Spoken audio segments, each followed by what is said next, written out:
Hello everyone, welcome to Beauty in the Garden. I'm T. So I'm going to be talking about in today's video is the watermelon and the cantaloupe, and as well just the melons in general. But before we go ahead and jump into this video, let's talk about this composter. So right here is the Richlands 43-gallon composter, and I'm going to give you a quick review on it. So far so good. I have popped in here like just food scraps and things like that. So you can see in here I have some watermelon in here, just some old goodies in here that is actually starting to break down already. So that's a pretty cool thing. Now the next thing up about this composter that I do want to talk about, that you will have to give this baby a great spin. So play like you was on a game show. Like for instance, have you guys ever watched this show? I'm a little older than some, but this composter reminds me of that show where Price is Right, where you got to get down and you spin it. So I go all the way to the back, you guys, and I like so this is like that game show. So give it a good spin. I advise you to just grab it from the back and just give it a good spin, okay? Do it a couple times. But all in all, the composter, I love it. I like the small space of it. It's very clean. It's very neat. I think for my garden size, I probably will need another one. But I love it. So far, so good. So this is the Richlands 43-gallon composter. Now, as far as the melons, let's talk about these melons. So here, you guys, is my melons. So I have here the tiger melon. I have in here cantaloupe watermelon, two different varieties of watermelon. I have the sugar baby watermelon and an orange watermelon here, and the banana melon. So all of these babies here. So over here is the banana melon in this spot here, and you can see the little banana melon right here that's coming on. It's shaped elongated. This is a banana melon, and believe it or not, the banana melon is going to get huge, so I really gonna have to have some serious type of hammock for it, and it is just sprawled out all over the place. So down here I have a bell pepper in here. You guys, I'm really thinking about taking a shovel and really going ahead and taking out all of the peppers and put them into containers. Now if you realize, I've had to move my peppers from up against this wall here because they have gotten out of control as well. So let's talk about these watermelons. So since I haven't had the time to actually come in here and thin out my vines, so what I need to come and do is take off some of the leaves and just get a nice airflow in here so that the bees can pollinate my watermelon. And well, I need to come in here and trim so I can go ahead and get the pollinators to find those flowers so they can pollinate them really well. So with the watermelons, oh my goodness, y'all. So here's a watermelon down here. You can see it right there. I mean, I have a ton. I'm gonna see if I can swing. I'm gonna swing the camera because I think if I swing in the camera, it's gonna be easier for you guys to see how many melons is growing over here.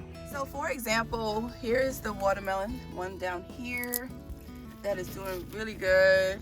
Let's go ahead. We got one up here.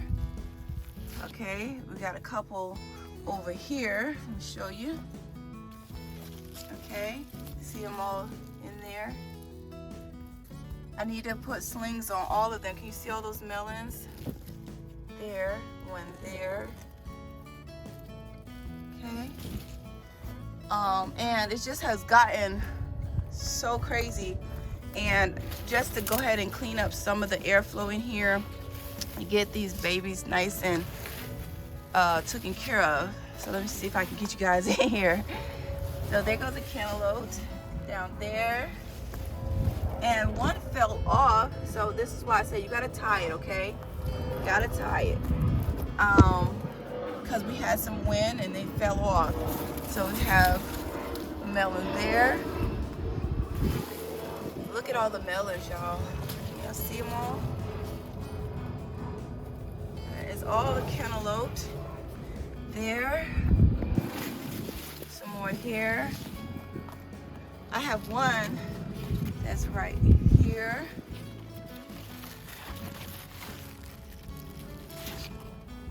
And I'm starting to see some mildew, and that is because there's no airflow.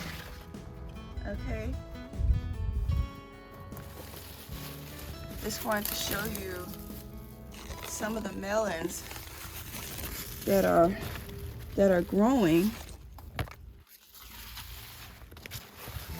See if I can get you guys in there. It's so many. Can you see?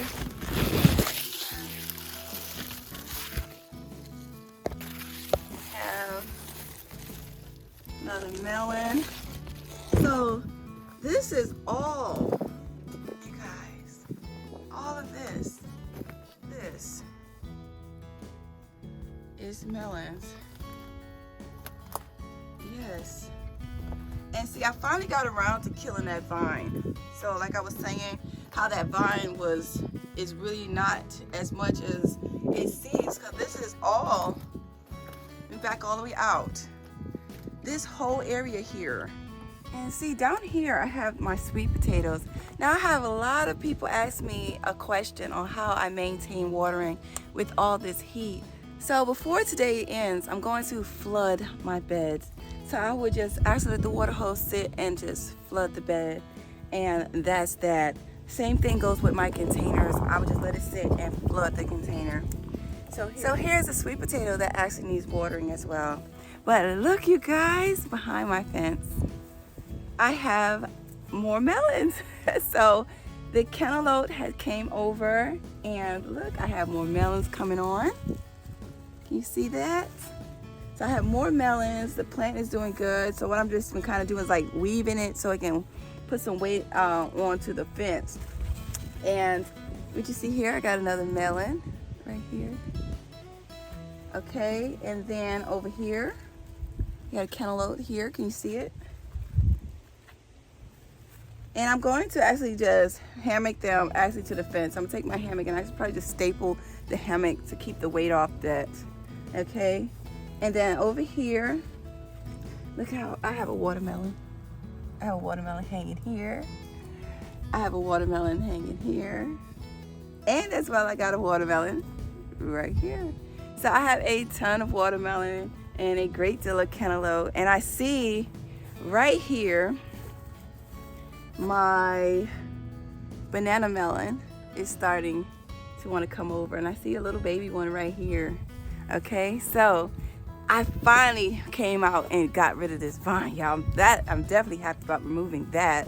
Can't believe I let it get that big. So, but I did. Been super busy, but everything is looking really good, and I just can't believe, you guys. Like I said, this is my melons. So I hope you guys try this out. So if you have small spaces and you don't want your watermelon to run along the ground, this is a great way right here to accommodate your space. This bed is roughly about 1.5 feet wide.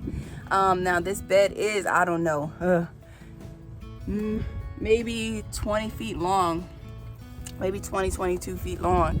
So, but I was able to accomplish such a great deal of food in such a small space. Okay, so but before we go ahead and get off this video, go ahead and hit that thumbs up, subscribe to the channel, hit that notification bell so you can be notified when I do upload a video, and please share my content. It will help the channel out a whole lot. And watch the video all the way to the end. And like I always tell you guys, remember, there's beauty in everyone's garden. And bye-bye for now.